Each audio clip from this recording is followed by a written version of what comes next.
Hello अस्सलाम वालेकुम ladies and gentleman, this is doctor Faisal Mamsa with you. आज मैं आपसे डिस्कस करूंगा कि हमारे एंजाइटी डिसऑर्डर्स के वजूहात क्या होती हैं, किस वजह से होते हैं और इसको हम ट्रीट किस तरह करें और ज़िंदगी में आगे इसके साथ किस तरह बढ़ें। So now we go ahead with actually what is the treatment of anxiety disorders. एक चीज़ समझना बहुत ज़रूरी है कि हर एंजाइटी डिसऑर्डर की एक ट्रीटमेंट नहीं है। मुख्तलिफ एंजाइटी डिसऑर्डर्स हैं जिसकी अलग अलग ट्रीटमेंट होती है। The most important thing is that if there is anything sudden, severe and acute, we need to use medication. यानी अगर कोई भी चीज़ अचानक से हो, बहुत ही शदीद हो, बहुत ही तकलीफ दे हो, उस वक्त हमें दवा इस्तेमाल करना ज़रूरी होता है। सबसे ज़्यादा मुश्किल जो मुझे अपनी फील्ड में आती है वो ये आती है कि फैमिली वाले इंटरफेयर करते हैं कि दवा ना दें। जनाब, बात ये है, जो मैं आपको पहले भी कह चुका हूँ, कि जिस तरह हमारे जिस्म के हर मर्ज़ के लिए कोई ना कोई दवा देनी है, तो उस तरह अगर नफ्सियाती मर्ज़ हो या मेंटल हेल्थ का कोई मैटर हो, उसमें हम क्यों दवा ना दें। तो जिस तरह मैंने आपको बताया कि हर मर्ज़ की अलग ट्रीटमेंट है, तो जनरलाइज्ड एंजाइटी डिसऑर्डर के बारे में मैं आपको बताऊंगा, जिसमें हम शुरू में अद्वियात देते हैं एक इंसान को सेटल डाउन करने के लिए, और फिर उसके साथ हम कहते हैं जी आप साइकोथेरेपी स्टार्ट करें। साइकोथेरेपिस्ट का इसमें रोल बहुत इम्पॉर्टेंट है, साइकोलॉजिस्ट का रोल बहुत इम्पॉर्टेंट है, क्योंकि कम से कम मेरी प्रैक्टिस में मैं दवा एक हद तक देता हूँ और उसके बाद मैं दवा कम करके ख़त्म कर देता हूँ, और वो साइकोथेरेपी है जो कंटिन्यू होती है। साइकोथेरेपी में रिलैक्सेशन टेक्निक्स बताते हैं, जो मैं आप लोगों को पहले बता चुका हूँ मेरे डिफरेंट वीडियोज़ में। और साइकोथेरेपी में वो थोड़ा सा आपको टेक्निक्स बताते हैं कि अपने आप को कैसे हैंडल करें इन डिफ़िकल्ट टाइम्स, अगर आपको अचानक से एंजाइटी होने लगे। सो ये जनाब हुई जनरलाइज्ड एंजाइटी डिसऑर्डर, जो कि सबसे कॉमन डिसऑर्डर है। So the next I am talking about will be panic disorder. For panic disorder again, as you are having panic attacks, you feel as if your mind is going crazy, as if you're going to pass out. So for acute management, we need to use medications. Okay? And once the patient is settled, then we refer them for psychotherapy, because psychotherapy plays a very important role. And the type of psychotherapy that is required is known as cognitive behavioral therapy. That plays the most important role, along with certain relaxation techniques that I have mentioned previously in my different videos as well. Mind you that relaxing yoga and meditation have a great role to play in controlling panic disorder. तो जिस तरह मैं बता रहा था कि panic disorder में आपको अगर शदीद अटैक्स हो रहे हैं, उसको रोकने के लिए आपको सडनली दवा लेनी बहुत ज़रूरी है। दवा के बगैर गुजारा नहीं होगा, लेकिन उसके साथ जैसे आप सेटल हो तो आपको साइकोथेरेपी स्टार्ट करनी पड़ती है। चाहे इसके लिए आप काउंसलर के पास जाएं, चाहे आप इसके लिए क्वालिफाइड साइकोलॉजिस्ट के पास जाएं, साइकोथेरेपी स्टार्ट करना बहुत ज़रूरी होती है। उसके साथ कुछ रिलैक्सिंग एक्सरसाइजेज होते हैं, आप जो है वो योगा करें, आप मुदारबा करें विच इज़ मेडिटेशन, आप मैंने जो रिलैक्सेशन वीडियोस दिए हैं आप वो देखें, एंड उसके साथ साथ हम दवाएं कम करते जाएंगे और आप साइकोथेरेपी से आगे जाएंगे। So when I told you about the relaxing techniques that are there in my previous videos, there is a link below. If you want, you can just click the link and it will take you to my relaxing videos. जब मैं आपसे ये बात कर रहा हूँ कि मेरे वीडियोस हैं जो कि रिलैक्सेशन टेक्निक्स पे हैं, तो आपके नीचे एक लिंक आ रही है और आप इसे क्लिक करेंगे तो ये उस लिंक पे आप उस जगह ले जाएगी जहाँ मैंने इमेजरी की लिंक की वीडियो बनाई है, जहाँ मैंने डीप ब्रीदिंग एक्सरसाइज की वीडियो बनाई है, जहाँ मैंने प्रोग्रेसिव मसल रिलैक्सेशन की वीडियो बनाई है। जनाब होगी फोबियाज। फोबिया के लिए हमें कोई अद्वियात की ज़रूरत नहीं होती। फोबिया सिर्फ हम साइकोथेरेपी से हैंडल करते हैं, और जिस टाइप की साइकोथेरेपी इसमें इस्तेमाल होती है उसे हम कहते हैं कॉग्निटिव बिहेवियरल थेरेपी। अच्छा, फिर हो गई एगोराफोबिया। एगोराफोबिया की भी ट्रीटमेंट जो है वो CBT है। तो अगर आपको डर है कि आप प्लेन में फंस जाएंगे या आप लिफ्ट में फंस जाएंगे या आप सिनेमा हॉल में फंस जाएंगे, उसकी ट्रीटमेंट के लिए सिर्फ आप साइकोलॉजिस्ट के पास जाएं, उसके लिए कोई मेडिसिन लेना ज़रूरी नहीं है।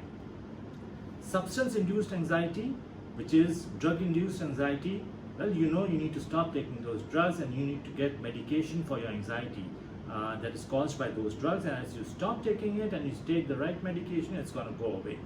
यानी आप ड्रग्स अगर लेंगे और ड्रग्स से रिलेटेड एंजाइटी होगी, मैं अद्वियात की बात नहीं कर रहा, मैं ड्रग्स की बात कर रहा हूँ, मैं नशे वाली ड्रग्स की बात कर रहा हूँ। अगर आप उससे एंजाइटी हो रही है तो आपको अपने ड्रग्स लेना बंद करना होगा। आप एंजाइटी की ट्रीटमेंट कराएं मेडिकली। हाँ, उस ड्रग से पीछा छुड़ाने के लिए आप CBT करवाएं कि आप किस तरह उन ड्रग से पीछा छुड़वा रहे हैं।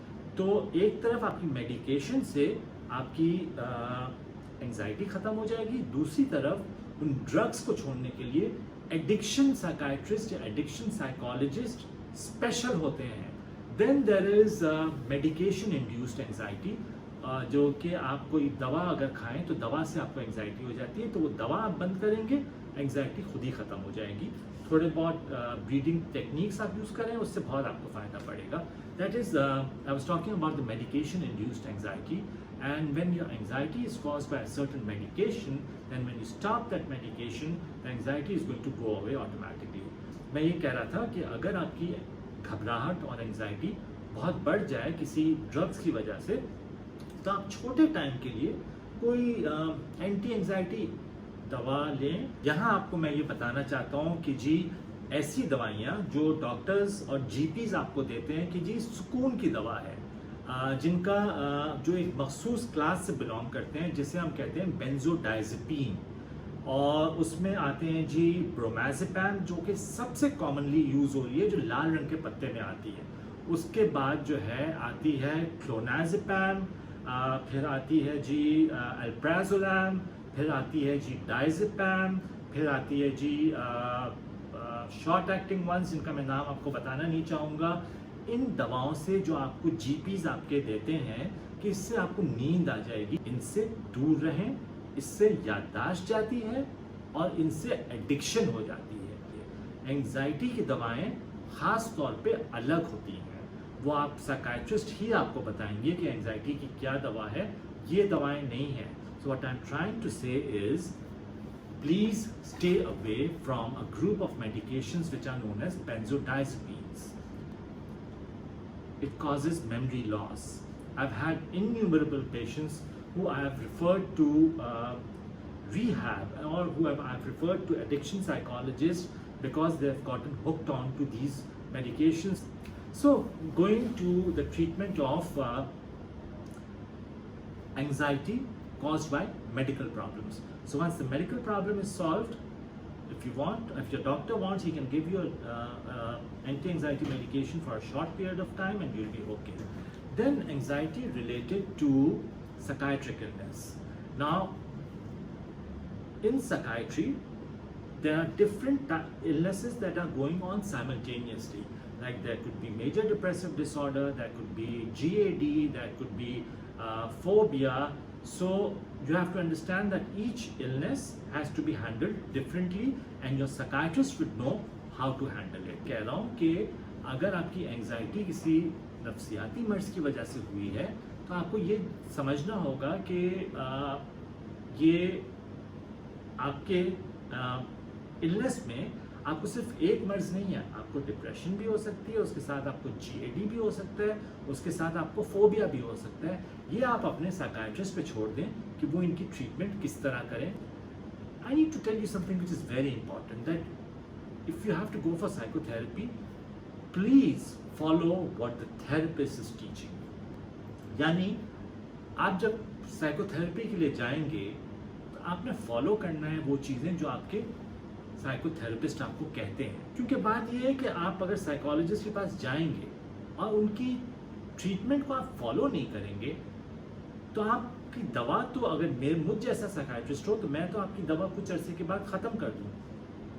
अब आप फिर ये चीज़ों को फॉलो नहीं करेंगे तो ये मर्ज तो फिर आ जाएगा। इसलिए साइकोथेरेपिस्ट के पास जाना और साइकोथेरेपिस्ट से ट्रीटमेंट लेना और उसे फॉलो करना बहुत ज़रूरी है। So in the end what I would like to say would be, go to the right doctor, go to a psychiatrist who gives you time. That's very important, because the psychiatrist who gives you time will identify your illness. If required, take medication and definitely go for psychotherapy as far as all the anxiety disorders are concerned. आप सही psychiatrist के पास जाएं, वो psychiatrist जो आपको time देंगे, जो psychiatrist आपको टाइम देगा वो समझ सकेगा कि आपके मर्ज क्या है। लेकिन अद्वियात के साथ साइकोथेरेपी के लिए जाना ज़रूरी है। जितना ज़रूरी आपको दवा लेनी है उससे कई ज़्यादा ज़रूरी आपको साइकोथेरेपी है, क्योंकि यही थेरेपी आपको आगे लेके जाएगी, आपको टेक्निक सिखाएगी कि जब हम दवा बंद करेंगे, जैसे मुझ जैसा साइकाइट्रिस्ट जब दवा बंद करेगा तो आप अपनी ज़िंदगी को किस तरह मैनेज करें। मैं सिर्फ एक रिक्वेस्ट करूँगा कि अगर आप देख रहे हैं कि आपके घर वाले, आपके फैमिली वाले, आपके दोस्त अहबाब नफ्सियाती अमराज से गुजर रहे हों, जिसमें सबसे कॉमन हमारे माशरे में डिप्रेशन है और एंजाइटी है, एक तो डिफ्रेंशिएट करें दोनों के बीच में और उनको फोर्स नहीं करें, उनको समझाएं और उनकी फैमिली को समझाएं कि इनको डॉक्टर के पास ले जाएं, इलाज कराएं। साइकाइट्रिस्ट के पास अब जाना स्टिग्मा नहीं है। At the end of the day it is the mental health that matters. Take care of yourself. If you like this video, please press the bell icon and click on the like. I'll be posting more videos. You take care of yourself, and repeat again, mental health matters.